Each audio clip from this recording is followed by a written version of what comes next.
بسم الله الرحمن الرحيم عن ابن عباس رضي الله تعالى عنهما قال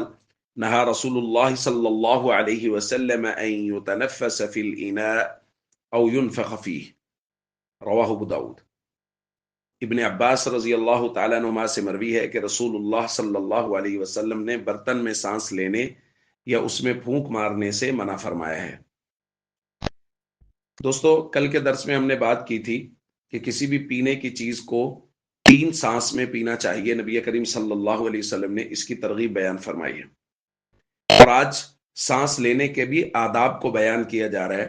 کہ 3 مرتبہ سانس لینے کا یہ مطلب نہیں ہے کہ برتن کے اندر ہی سانس لینا شروع کر دے، بلکہ جب سانس لینے کا ارادہ ہو تو برتن کو منہ سے ہٹائے، سانس لے، پھر دوبارہ منہ کے ساتھ برتن لگائے اور پھر الگ کر کے سانس لے۔ برتن کے اندر سانس لینے سے بھی منع کیا ہے۔ اسی طرح اگر برتن کے اندر کوئی چیز ہے تو پھونک مارنے سے بھی منع کیا ہے۔ کوئی تنکا ہے، کوئی اور چیز ہے جس کو دور کرنا مقصد ہے، تو پھونک مارنے کی اجازت نہیں دی گئی۔ نبی کریم صلی اللہ علیہ وسلم نے اس سے منع فرمایا ہے، اور ظاہر ہے اس کی وجہ ہمیں سمجھ میں آتی ہے، نظافت اور صفائی کا اہتمام، کہ ظاہر اگر پھونک مارے گا تو ممکنہ طور پر اس کے اندر کوئی لعاب وغیرہ اگر شامل ہو گیا تو دیکھنے والوں کو، یا اس کے بعد اگر کسی نے اسی برتن سے پانی پینا ہے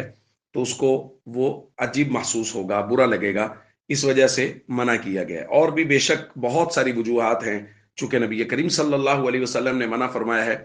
تو اس کے اندر سینکڑوں ہزاروں حکمتیں ہوں گی جو شاید بسا اوقات ہمیں سمجھ میں آ رہی ہوتی ہیں اور بسا اوقات ہمیں سمجھ میں نہیں آ رہی ہوتی۔